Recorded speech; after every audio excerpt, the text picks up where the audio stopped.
సినిమాలు, social media ప్రభావంతో చిన్న వయసులోనే ప్రేమ, రొమాన్స్, ఆ తర్వాత కోరికలు తీర్చుకోవడం నేటి యువతకి కామన్ అయిపోయింది.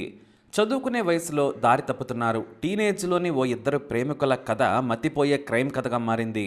తల్లిదండ్రులు డబ్బులు ఇవ్వడమే తమ బాధ్యత అనుకొని వారిని గాలికి వదిలేస్తే దారి తప్పుడు దేవుడెరుగు చివరకు హంతకులవుతున్నారు. హైదరాబాద్లో సంచలనం సృష్టించిన ఓ క్రైమ్ కథ చూద్దాం. మదీనాగూడకు చెందిన చాందిని జైన్ బాచపల్లిలోని సిల్వర్ ఓక్స్ స్కూల్లో ఇంటర్మీడియట్ చదువుతోంది. ఆమెతో అదే స్కూల్లో 10th వరకు చదువుకున్నాడు సాయి కిరణ్. మొదటి నుంచి పెద్ద గ్రూప్లో చాందిని, సాయి కిరణ్ చాలా క్లోజ్ ఫ్రెండ్స్. అయితే 9వ తరగతి వచ్చే నాటికి ఇద్దరు ప్రేమలో పడ్డారు. 2015లో అంటే తాము విడిపోతున్నామని తెలిసిన తర్వాత ఇద్దరు సన్నిహితంగా మెలగడం కూడా మొదలుపెట్టారు. వారి ప్రేమ శృంగారాన్ని దాటి అలా ముందుకు సాగింది. అయితే 10th పూర్తయిన తర్వాత మియాపూర్లోని ఒక కార్పొరేట్ కాలేజీలో ఇంటర్మీడియట్లో జాయిన్ అయ్యాడు సాయి కిరణ్. చాందిని మాత్రం తన స్కూల్లోనే +2 చదువుతోంది. ఇద్దరు వేరు చోట చదువుకుంటున్న రిలేషన్ కొనసాగించారు. వయసు 17 ఏళ్లే, కానీ పరిధి దాటి ప్రవర్తించారు. అదే కొంపముంచింది. 17 ఏళ్ల సాయి కిరణ్, చాందినిలు రహస్య ప్రాంతాల్లో కలుసుకుని రొమాన్స్ చేసుకునేవారు. ఆ తర్వాత శృంగారం వరకు పలుమార్లు వెళ్లారు. దీంతో తనను పెళ్లి చేసుకోవాలని చాందిని కోరడం మొదలుపెట్టింది. నీకోసం నేను నా లైఫ్నే ఇస్తాను, మనిద్దరం భార్యాభర్తలం అవుతామనే నీతో నేను శృంగారానికి ఒప్పుకున్నానని చెప్పింది. ఆమె ప్రశ్నలకు సాయి కిరణ్ సమాధానం చెప్పకున్నా చదువు పూర్తయ్యాక ఆలోచిద్దామన్నాడు. అయితే ఒక పబ్లో 2017 సెప్టెంబర్ మొదటి వారంలో ఒక సమ్మిట్ జరిగింది. దాని పేరు ఇండియన్ డిప్లొమాటిక్ సమ్మిట్. ఇందులో చదువు నుంచి రిలేషన్షిప్ వరకు, టీనేజ్ వయసులో రొమాన్స్ నుంచి సెక్స్ వరకు కూడా జరిగే డిస్కషన్స్లో పార్టిసిపేట్ చేయాల్సి ఉంటుంది. దీనిని సిల్వర్ ఓక్స్ స్కూల్కే చెందిన ఇంటర్మీడియట్ మొదటి సంవత్సరం చదువుతున్న విద్యార్థి కండక్ట్ చేశాడు.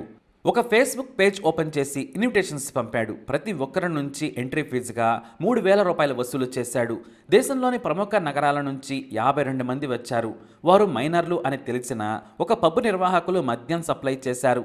ఈ పార్టీకి చాందిని, సాయి కిరణ్ కూడా వెళ్లారు. 3వ రోజున గ్రాండ్ పార్టీ చేసుకున్నారు విద్యార్థులు. హోటల్లో రూమ్స్ కూడా బుక్ చేసుకుని ఎంజాయ్ చేశారు. ఆ రోజు చాందిని వేరే స్నేహితులతో క్లోజ్గా మెలగడం చూసి సాయి కిరణ్ తట్టుకోలేకపోయాడు. అంతకుముందు వారిది స్నేహం అయినా 2015 నుంచి పేకల్లోతు ప్రేమలో మునిగిపోయారు. ఎప్పుడు ఛాన్స్ దొరికినా ఇద్దరు ఏకాంతంగా గడిపేవారు. ఇలాంటి చాందిని చాలా క్లోజ్గా తనతో కాకుండా వేరే బాయ్స్తో చనువుగా జాయ్ఫుల్గా ఉండడం చూసి ఈర్ష్యపడ్డాడు. పార్టీ ముగిసిన తర్వాత కూడా ఆమె వేరే బాయ్స్తో ఎందుకు క్లోజ్గా ఉంటుందో తేల్చుకోవాలనుకున్నాడు. కానీ చాందిని మాత్రం తన ప్రవర్తన చాలా నార్మల్ అనుకుంది. సాయి కిరణ్నే తన ప్రాణంగా భావించింది. మనం ఎప్పుడు పెళ్లి చేసుకుందామని అడగడం మొదలుపెట్టింది చాందిని. సాయి కిరణ్ మాత్రం తనతో ప్రేమ, పెళ్లి కబుర్లు చెబుతూ వేరే వారితో క్లోజ్గా ఉంటుందని మనసులోనే రగిలిపోయాడు. ఆమె మాత్రం నార్మల్గానే ప్రతిరోజు సాయి కిరణ్తో మాట్లాడుతూనే ఉంది. కానీ సాయి కిరణ్ మాత్రం నీకు నా మీద ప్రేమ తగ్గింది, మనం బ్రేకప్ చెప్పుకుందామన్నాడు. చాందిని ఒప్పుకోలేదు. నాతో 2 ఏళ్లు ఎంజాయ్ చేసి ఇప్పుడు ఏంటి ఇలా మాట్లాడుతున్నావు, నువ్వు నాకు కావాలి అంతే, నేను నిన్ను తప్ప ఎవరిని నా బాయ్ ఫ్రెండ్గా ఊహించుకోలేనని చెప్పింది. సాయి కిరణ్ పలుమార్లు సర్ది చెప్పే ప్రయత్నం చేశాడు. కానీ చాందిని మాత్రం ఫోన్లు, మెసేజ్లు చేస్తూ సాయి కిరణ్పై మరింత ప్రేమను పెంచుకుంది. దీంతో ఆమెను వదిలించుకోవాలని ఏకంగా హత్య చేసేందుకే పక్కా పథకం వేశాడు. అది కూడా తాము ఎప్పుడూ కలుసుకునే సంగారెడ్డి అమీన్పుర గ్రామ శివార్లలోని కొండ ప్రాంతంలో. సెప్టెంబర్ 16 శనివారం పూట సాయంత్రం 5:30కు మన స్పాట్లో కలుద్దామని ఫోన్ చేశాడు సాయి కిరణ్. అందుకు చాందిని సరేనంది. ఆటో తీసుకుని చాందిని బయలుదేరింది. దీప్తి సాగర్ క్రాస్ రోడ్స్ దగ్గర ఆమె వచ్చిన ఆటోలో ఎక్కాడు సాయి కిరణ్. ఆటో డ్రైవర్ గుర్తుపట్టకుండా ముఖానికి కర్చీఫ్ కట్టుకున్నాడు. అమీన్పుర గ్రామ సరిహద్దుల్లో దిగి మాధవపురి హిల్స్ దగ్గరకు నడుచుకుంటూ వెళ్లారు. అక్కడి నుంచి 10 నిమిషాలు నడిస్తే చిన్న కొండ ప్రాంతం వస్తుంది.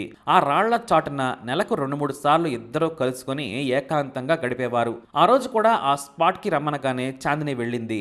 ఇక తమ లొకేషన్కు వెళ్ళగానే తనతో కాకుండా ఎవరెవరితో ఎంజాయ్ చేస్తున్నావు, ప్రేమ పెళ్లి నాతో, శృంగారం వేరే వాళ్లతోనా, ఎవరితో తిరుగుతున్నావని చాందిని నిలదీశాడు సాయి కిరణ్. ఆమె తప్పుగా మాట్లాడకని చెంప మీద బలంగా కొట్టింది. దీంతో బూతులు తిడుతూ ఆమె మొహం మీద పలుమార్లు గట్టిగా కొట్టాడు సాయి కిరణ్. నొప్పితో విలవలాడుతున్న చాందినిని గొంతు నిలిమి చంపాడు. ఒకవేళ ప్రాణంతో ఉన్నదేమోనని చెక్ చేసి మృతదేహాన్ని లాక్కుని వెళ్ళి రాతి కొండపై నుంచి 10 అడుగుల లోతులోకి విసిరేశాడు. ఆ తర్వాత చాందిని ఫోన్ను దారిలోని కొలంలో విసిరేసి ఇంటికి వెళ్ళిపోయాడు సాయి కిరణ్. మరోవైపు ఫ్రెండ్ను కలవడానికి వెళ్లిన చాందిని రాలేదని 7 గంటలకు ఆమెకు ఫోన్ చేస్తే స్విచ్ ఆఫ్ అని వచ్చింది. చాందిని సోదరి ఆమె ఫ్రెండ్స్కి కాల్ చేసి కనుక్కుంది. తమ దగ్గరకు రాలేదని వారంతా చెప్పారు. రాత్రి 10 గంటలైనా రాకపోవడంతో పోలీసులకు ఫిర్యాదు చేశారు తల్లిదండ్రులు. మియాపూర్ పోలీసులు విచారణ మొదలుపెట్టారు, కానీ ఒక్క క్లూ కూడా సంపాదించలేకపోయారు. ఎందుకంటే హత్య చేసిన నిందితుడు సాయి కిరణ్ సైతం సెర్చ్ చేస్తున్నట్లు వారితో తిరిగాడు. ఇంటర్ చదివే పిల్లలు కదా, హత్యలు చేసి ఉంటారనుకోలేదు. 2 రోజుల పాటు పోలీసులు వెతికినా దొరకలేదు. చివరకు దుర్గంధం వస్తూ ఉండడంతో అమీన్పురా గ్రామస్తులు ఆ దారిలో వెళుతూ ఉండగా బండరాయిపై నుంచి కిందకు చూడగా బాలిక శవం కనిపించింది. పోలీసులకు ఫిర్యాదు చేయడంతో వచ్చి చాందిని బాడీని గుర్తించారు పోలీసులు. అక్కడే ఉన్న సీసీ కెమెరాల్లో ఒక వ్యక్తితో కలిసి కొండ ప్రాంతంలోకి నడుచుకుంటూ కూల్గా వెళ్తున్నట్లు గుర్తించారు పోలీసులు. ఆ ఫుటేజీలోని వ్యక్తిని చాందిని స్నేహితులు గుర్తుపట్టారు. చివరకు చాందిని చెల్లెలు సైతం అతను సాయి కిరణ్ అని చెప్పింది. ఎందుకంటే దాదాపు 30 సార్లు వారి ఇంటికి సాయి కిరణ్ కూడా వెళ్ళాడు. పోలీసులు తమదైన శైలిలో విచారించడంతో సాయి కిరణ్ నేరం ఒప్పుకున్నాడు.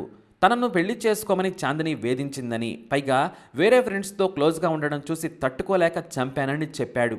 అయితే మొదట క్షణికావేశంలో చంపానని చెప్పి పోలీసులకు మస్కా కొట్టే ప్రయత్నం చేశాడు. కానీ అది ప్రీ ప్లాన్డ్ మర్డర్ అని పలుమార్లు విచారించడంతో ముందే స్పాట్ దగ్గరకు వెళ్ళి పరిశీలించానని ఒప్పుకున్నాడు. అక్కడ హత్య చేస్తే తనను ఎవరూ చూడరు అనే ఉద్దేశంతో ఆ కొండ ప్రాంతంలోకి తీసుకెళ్లానన్నాడు.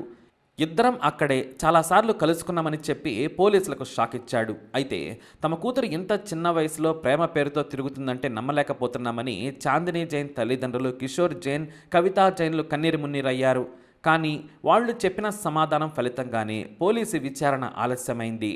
తమ కూతురుకు ఎలాంటి ప్రేమలు లేవని, బాయ్ ఫ్రెండ్స్ లేరని చెప్పారు. కానీ తల్లిదండ్రులు పిల్లలకు డబ్బులు ఇవ్వడం ముఖ్యం కాదు, వారి చదువు, ప్రవర్తన, ఎప్పుడు ఏం చేస్తున్నారో ఒక కన్నేసి ఉంచాలని పోలీసులు హెచ్చరించారు. అలా చిన్న వయసులోనే దారి తప్పారు టీనేజ్ విద్యార్థులు. ఫలితంగా సైకోలా మారి అమాయకురాలైన చాందినిని దారుణంగా హత్య చేశాడు. తనను గుడ్డిగా నమ్మి వచ్చినందుకు చాందిని ప్రాణం తీశాడు సాయి కిరణ్. హాయిగా చదువుకుంటూ ఎంజాయ్ చేయాల్సిన వయసులో చెప్పకూడి తింటున్నాడు. పక్కా వీడియో ఆధారాలు ఉండడంతో పాటు సైంటిఫిక్ ఎవిడెన్స్ కూడా సేకరించి సాయి కిరణ్ తప్పించుకోకుండా చేశారు పోలీసులు. మరి చిన్న వయసులోనే తప్పు చేసిన సాయి కిరణ్కి ఎలాంటి శిక్ష పడాలి? మీ అభిప్రాయాన్ని కమెంట్ ద్వారా తెలియజేయండి. అలాగే ఇలాంటి ఇన్ఫర్మేషన్స్ కోసం వీడియోని లైక్ చేయండి, షేర్ చేయండి, మా ఛానల్ని సబ్స్క్రైబ్ చేసుకోండి.